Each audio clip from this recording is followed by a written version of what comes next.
La vertu de la libation selon Dieu réside dans sa dimension de communion spirituelle et de reconnaissance, agissant comme un pont entre le monde visible et l'invisible. C'est un acte de dévotion consistant à verser un liquide, soit le vin, l'eau, l'huile ou le lait, en l'honneur de Dieu. C'est ça la libation. C'est-à-dire tu prends de l'eau, de l'huile et tu verses en l'honneur de Dieu, pas en honneur des démons. Parce que Jérémie chapitre 7, le verset 18 nous dit quelque chose de très fort. Les enfants d'Israël ramassent du bois, les pères allument le feu et les femmes pétrissent la pâte pour préparer des gâteaux à la reine du ciel et pour faire des libations à d'autres dieux afin de militer. C'est-à-dire ils faisaient des libations de gâteaux de vin à la reine du ciel pour irriter Dieu. Et à cause de cela, la colère de Dieu est descendue sur eux. La libation, c'est un acte spirituel pour provoquer la bénédiction. La Bible dit que Jacob est allé à un lieu. Dans ce lieu-là, écoutez très bien, s'appelle Luz. La terre là s'appelait Luz. Et c'est là Jacob s'est couché. Et quand il s'est couché, il a vu les échelles. Dieu lui a parlé. Les échelles, il y avait des anges qui montaient et descendaient. Quand Jacob s'est levé, il a pris une pierre. Quand il a pris la pierre, il a déposé cette pierre à l'endroit où il a vu les anges descendre et monter. Et il prend l'huile maintenant. Il verse de l'huile sur la pierre. Et il déclare en disant, ce lieu ne s'appellera plus Luz, mais ça s'appellera Bethel. Il fit la libation. Quand il a fini la libation, ce lieu a été consacré désormais. Ce lieu est devenu saint. C'est devenu un pont entre le visible et l'invisible.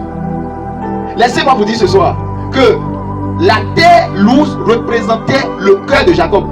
Car le nom de Jacob signifie trompeur.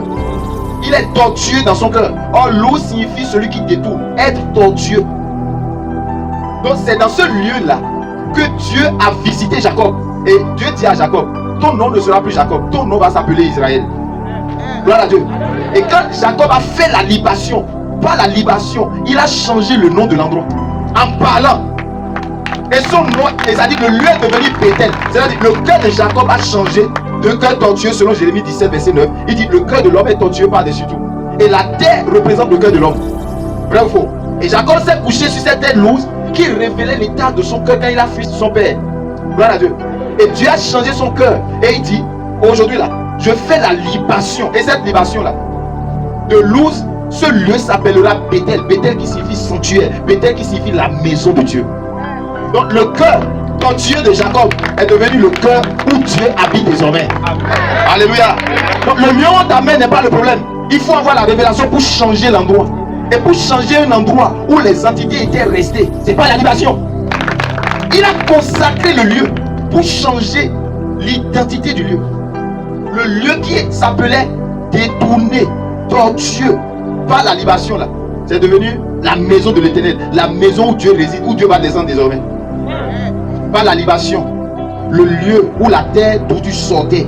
Si c'était la terre d'idolâtrie, ça deviendra une terre d'adoration à Dieu seul. Amen. Au nom de Jésus. Amen. Si ta terre dévorait les gens, pas la libation, elle va plus dévorer. Amen. La libation est vertueuse lorsqu'elle émane d'un cœur pur et sincère.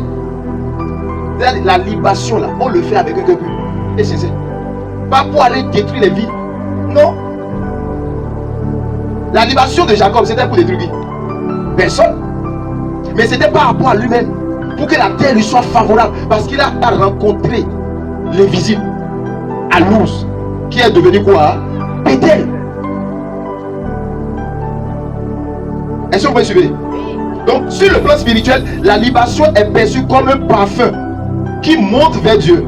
Elle est associée à la prière comme l'encens, à la consécration aussi comme Jacob l'a fait tout à l'heure. Jacob a consacré le lieu. Il a mis à part le lieu par la libation. Il dit ici, c'est un endroit sacré. Elle symbolise la joie de l'adoration ou le renouvellement de l'alliance avec Dieu. Est-ce que vous voyez? Il dit, prenez toutes les armes de Dieu. Aujourd'hui, nous les enfants de Dieu, nous avons laissé ce côté spirituel mystique. Frère, tu seras mystique cette année. Tu ne vas pas seulement parler. Non, tu vas parler pour faire accompagner des actes, pour ton salut, pour ta restauration, pour ton élévation. Parce qu'aucun des maux que nous traversons n'est venu sans la libation. La libation est un instrument de désertion. Ah, c'est un instrument de désertion symbolisant la dépendance totale de l'homme envers la providence de Dieu. Donc Dieu va changer ton état de cœur. N'importe quelle terre sur laquelle l'ennemi t'a mise, par la libation, elle sera transformée. C'est un lieu de transformation. Amen. Alléluia. C'est pourquoi c'est un pont entre l'invisible et le visible. Et c'est comme un hôtel aussi. Mais la libation, elle est puissante. Vous allez voir que c'est pas la libation qu'on nous détruit. Par la libation, on détruit des destinées. Par la libation, on emprisonne des vies. Vous comprenez bien ce que je suis en train de dire. Alléluia. Gloire à Dieu. Alléluia. La Bible déclare dans 2 Samuel chapitre 23, le verset 15 à 7, que David voulait boire de l'eau. Et quand David voulait boire de l'eau, ces soldats, vaillants soldats, sont partis au péril de leur vie pour aller amener de l'eau par la porte des Philistins. Quand ils l'ont apporté de l'eau, paraît-il que les 3 vaillants héros soldats sont morts. Et quand ils l'ont rapporté de l'eau, il dit jamais, je ne boirai pas l'eau du sang versé. Parce que c'est au prix de leurs âmes qu'ils ont ramené l'eau. Et moi je vais boire. Non, non, non, non. Je vais offrir cette eau en libation à l'Éternel. Ce que nous partons arracher, c'est Satan. C'est les principes. Il comprend les principes et il les a diabolisés pour qu'on ne vienne pas là. Et il donne des mots bizarres pour nous apeurer. Tu entends rituel. Tu entends des mots bizarres. Hein? Tu dis, je ne peux pas aller. Je ne peux pas aller faire ça. Et Dieu t'a donné la terre. Et vous voyez Jacob. Jacob a fait cette libation pour consacrer le lieu où Dieu l'a visité. Et il a changé cette terre par la libation. Ce soir, tu vas changer, transformer la malédiction de ta famille en bénédiction. Parce que Dieu t'a donné le pouvoir. Dieu t'a donné quoi? Le pouvoir. Regardez ce que tu es. Regarde ce qu'il fait. Est-ce que toi, ce que tu fais, tu le fais? Regarde ce qu'il fait. Il y a dans la main de l'Éternel une coupe où fermente un vin plein de mélange. Et il en verse. Tous les méchants de la terre sucent, boivent jusque la lie. Jusqu'à la lie. Tous les méchants de la terre sucent, boivent jusqu'à la lie. Écoute bien, c'est Dieu lui-même. Face aux méchants de la terre, il prend une coupe remplie de vin et il verse à la terre pour que les méchants boivent jusqu'à ce que ça soit scellé. Donc la libation est un acte d'adoration envers le vrai Dieu, pas envers le Dieu de l'arrêt du ciel, les démons, non. Est-ce que vous comprenez? Donc cette libation maintenant c'est Dieu lui-même qui le fait. Dieu prend la coupe et il verse sur les méchants. Les méchants qui sont sur la terre, il a commencé par verser jusqu'à ce que les méchants commencent par sucer ce que Dieu a versé. C'est comme ça que quelqu'un se lève, il prend l'eau. Il dit, si c'est toi qui m'as fait ça, je parle à la terre contre toi, que la terre te prive de telles choses. Et il verse l'eau. Jusqu'à ce que l'eau finisse dans son vase.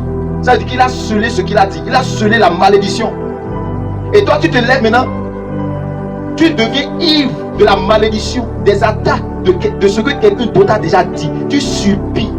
Cette année tu ne vas pas subir la libation démoniaque de quelqu'un. C'est pour cela que Dieu nous demande d'avoir un cœur sincère. Dieu nous demande d'être des adorateurs et non des plaisantés.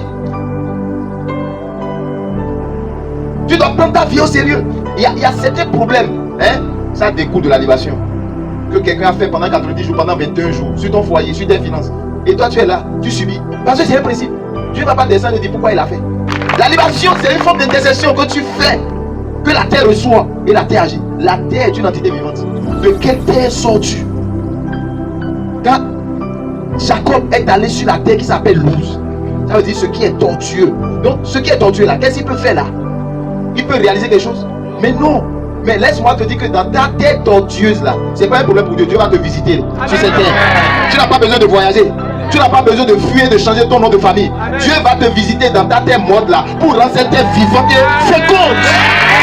C'est pour cela que quand tu t'allies avec le Saint-Esprit, il te révèle les codes. Ne prenez pas le Saint-Esprit, ne prenez pas Dieu comme votre camarade et vous allez le mettre dans un carré et dire que oui, c'est ici seulement que le Saint-Esprit est. Le Saint-Esprit n'est pas la propriété de quelqu'un. Non, il n'est pas la propriété privée de quelqu'un. Celui qui se connecte à l'autel, la loi de la connexion, la loi de la connexion est un principe par lequel beaucoup d'enfants de Dieu doivent réussir. Beaucoup ne sont pas connectés. Je vous assure que Jésus est un autel. Et nous ne prenons pas Jésus comme un hôtel. C'est pas nous. Nous n'avons pas les résultats que nous voulons. Jésus est un hôtel. Et tu dois te connecter à cet hôtel-là pour vivre. Beaucoup sont connectés aux doctrines, au pasteur et non à Christ qui est l'hôtel vivant. Tu es connecté à qui? Il dit je serai avec vous tous les jours. Si tu ne comprends pas la loi de la connexion, pas le principe de l'hôtel qui est Christ, hey, tu peux avoir des meilleures promesses avec Dieu, mais tu vas errer. Ma prière pour toi est que tu sois connecté. La libation te fait connecter à Dieu. C'est un moyen de communion spirituelle. Donc ceux-là qui font des libations dans un autre état d'esprit que Christ, ces personnes-là qui font des libations au nom des ancêtres, au nom des démons, se lient avec ces démons, se connectent avec ces démons. Leur destination pas finale, c'est là où les ancêtres là sont, en enfer. Est-ce que tu me sais bien?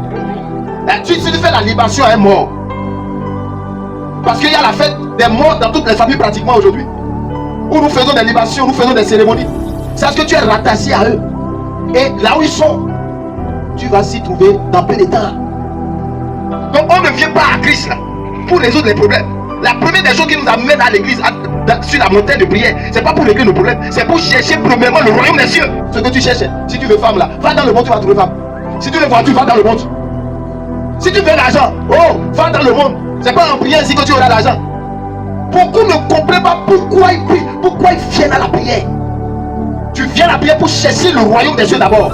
Et en seconde position, il te donne tout ce que ton cœur désire. Mais si tu ne places pas Dieu en première position, tu ne cherches pas le royaume des cieux en première position. Voilà la confusion que nous avons. Et quelqu'un qui sort d'une terre maudite va prendre son frère comme son ennemi. Il faut bien fouiller ta terre. Tu verras que personne n'est ton ennemi. Amen, amen. Tu es venu chercher quoi? Mariage? Va dans le mondial mariage. Faut pas venir prier ici, Seigneur, donne-moi mariage, donne-moi. Non. Cherche d'abord Dieu qui te donne un bon fondement qui est Christ. Et le reste va venir. Il t'a pas dit qu'il va pas te donner. Mais le principe selon le royaume de Dieu, c'est de chercher Dieu de tout son cœur d'abord. Et c'est ce que nous ne faisons pas. Nous faisons des libations pour des pacotis. On ne fait pas la libation pour détruire les vies.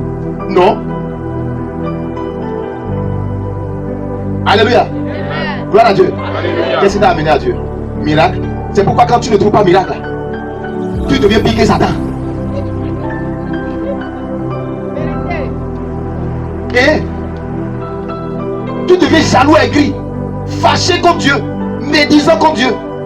Parce que selon toi, on t'aurait dit, si tu viens à Christ là, tu auras tout. Ils t'ont menti. Si tu viens à Christ, tu auras premièrement le royaume des cieux. Et en seconde position, tu auras tout ce que ton cœur désire. Alléluia. Voilà Dieu. Et c'est Dieu ici lui-même là qui fait la libation contre les méchants. Il a dit quoi? Les méchants. Et les méchants se trouvent où? Parmi les humains, sur la terre.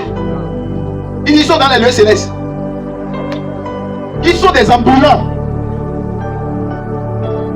pour opérer.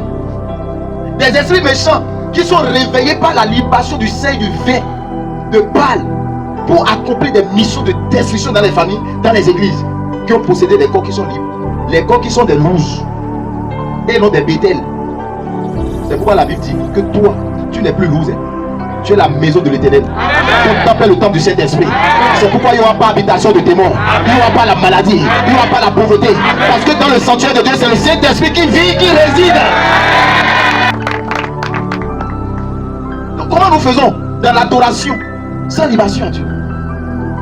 Le monde, je vous dis, a volé les principes. Et tous les matins, regarde, il ne jeûne pas comme nous. Jacob n'a pas jeûné. Pour changer l'ours à Bethel, il n'a pas jeûné 40 jours. Il s'est levé seulement, il a pris l'huile. Au nom de l'alliance de son père, Abraham et Isaac, il versa l'huile. Dieu lui-même a parlé pour exterminer les méchants. Les méchants qui se sont levés contre le plan de Dieu dans ta vie, contre la grossesse spirituelle de Dieu que tu portes là. Tu les caresses bien. Je dis cette année, tu ne verras pas leur ombre, ni leur hauteur sur ton ministère, sur ta vie, sur tes enfants, sur ta femme. Dans le nom de Jésus. Des chrétiens, hommes d'affaires, femmes d'affaires, qui s'élèvent de façon naturelle pour aller s'asseoir de façon naturelle dans leur lieu de service de vente où les gens la nuit ont déjà fait la libation là pour que tu ne vendes pas. Eux-mêmes viennent, papa, j'ai pas compris. Mon argent a disparu. Ton argent a disparu. Je ne vends plus. Là, tu es en train de boire. Tu es en train de boire ce qu'ils ont dit. Tu subis ce qu'ils ont dit. Et nous avons laissé ce principe d'autorité pour posséder des terres. Nous avons laissé ça. Et ils nous ont donné la prière. Ils disent non, priez seulement. Qu'une maladie ne va te précipiter dans la fosse très tôt. Parce que tu es Bethel. Le temple de Dieu. Dans le temple de Dieu, il y a la présence. Dans le temple de Dieu, il y a l'âge de Dieu. Il y a la parole. C'est la joie. C'est l'abondance. C'est la présence divine. Dis-moi, là où il y a la présence, la maladie va régner. La pauvreté va régner. La sérénité va régner. Oh non, il faut quitter nous pour Bethel cette année. Alléluia. Les gens qui s'en vont acheter des terrains et ils ne consacrent pas le lieu. Vous allez voir, s'ils commencent par faire fondation, la terre commence par les dévorer. Ils ne finissent pas. Parce qu'il n'a pas consacré le lieu. Il n'a pas fait la libation sur le lieu. Il a... Hey, que le Seigneur nous ait dit. Amen. Continue de dire que c'est démoniaque. Tout est démoniaque chez toi. Dieu n'a aucune puissance. Que le Seigneur nous ait dit. 2 Timothée chapitre 4. Car pour moi, je sais déjà de libation et le moment de mon départ approche. J'ai combattu le bon combat. J'ai achevé la course et j'ai gardé la foi. L'apôtre Paul dit que lui là, il s'est servi de libation. C'est-à-dire, il a donné tout son corps entier à Dieu pour la libation. Pour l'évangile. Et Jésus lui-même s'est servi de libation pour nous sauver. C'est Christ qui s'est offert jusqu'à la mort de la croix comme libation. Toi, tu fais quoi? Nous faisons quoi? Philippiens chapitre 2. Gloire à Dieu. Alléluia. Philippiens chapitre 2, le verset 17. Il dit, et même si je sers de libation pour le sacrifice et pour le service de votre foi, je m'en réjouis. Et je me réjouis avec vous tous. C'est toujours l'apôtre Paul qui dit que lui là, s'il sert de libation, c'est-à-dire il s'est sacrifié tout entier pour que nous soyons contents aujourd'hui. Comme Jésus l'a fait, il s'est donné tout entier. Ce mystère, on ne le comprend pas. Je dis, sois une femme et un homme mystique cette année. Sois mystérieux. Ne sois plus ordinaire. Si tu es ordinaire, tu fais les mêmes choses là, on ne va pas te crier. Sois fou et folle. Alléluia. Donc la libation, c'est une dimension de communion spirituelle et de reconnaissance. Tu ne vas plus subir la malédiction de quelqu'un issu des libations. Quiconque te touchera cette année boira la colère de Dieu. Tes finances ne seront pas touchées. Ton avenir ne sera pas touché. Ta destinée prophétique ne sera pas touchée. Quiconque y touche boira la colère de Dieu jusqu'à la lie. C'est-à-dire complètement quoi. Il n'y aura pas une iota qui va se soustraire ce soir par la miséricorde de Dieu. La terre 2026 ne recevra pas une libation négative contre toi. Au fur et à mesure qu'ils sont en train de parler, Dieu est en train d'annuler ça. La terre va dire, je suis désolé. Moi je veux que tu sois connecté à Christ.